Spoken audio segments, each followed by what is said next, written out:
இறை வார்த்தை மத்தேயு நற்செய்தி அதிகாரம் 10 இறைவசனங்கள் 34 முதல் அதிகாரம் 11 இறைவசனங்கள் 1 வரை.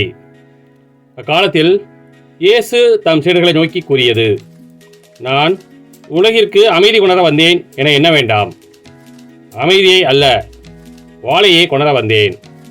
தந்தைக்கு எதிராக மகனையும், தாய்க்கு எதிராக மகளையும், மாமியாருக்கு எதிராக மருமகளையும் நான் பிரிக்க வந்தேன். ஒருவருடைய பகைவர் அவரது வீட்டில் உள்ளவரே ஆவர். என்னை விட தம் தந்தையிடமோ தாயிடமோ மிகுந்த அன்பு கொண்டுள்ளோர் என்னுடையோர் என கருதப்பட தகுதியற்றோர். என்னை விட தம் மகனிடமோ மகளிடமோ மிகுதியாய் அன்பு கொண்டுள்ளோரும் என்னுடையோர் என கருதப்பட தகுதியற்றோர். தம் சிலுவையை சுமக்காமல் என்னை பின்பற்றி வருவோர் என்னுடையோர் என கருதப்பட தகுதியற்றோர். தம் உயிரை காக்க விரும்புவோர் அதை இழந்து விடுவர். என் பொருட்டு தம் உயிரை இழப்போரோ அதை காத்து கொள்வர். உங்களை ஏற்றுக்கொள்பவர் என்னை ஏற்றுக்கொள்கிறார், என்னை ஏற்றுக்கொள்பவரோ என்னை அனுப்பியவரையே ஏற்றுக்கொள்கிறார்.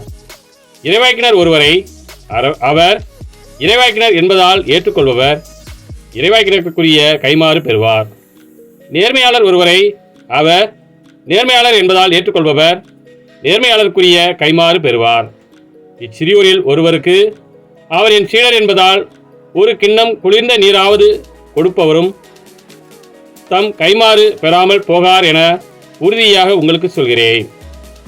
இயேசு தம் 12 சீடருக்கும் அறிவுரை கொடுத்து முடிந்ததும் பக்கத்து ஊர்களில் கற்பிக்கவும் நற்செய்தியை அறிவிக்கவும் அவ்விடம் விட்டு அகன்றார். கிறிஸ்துவின் நற்செய்தி.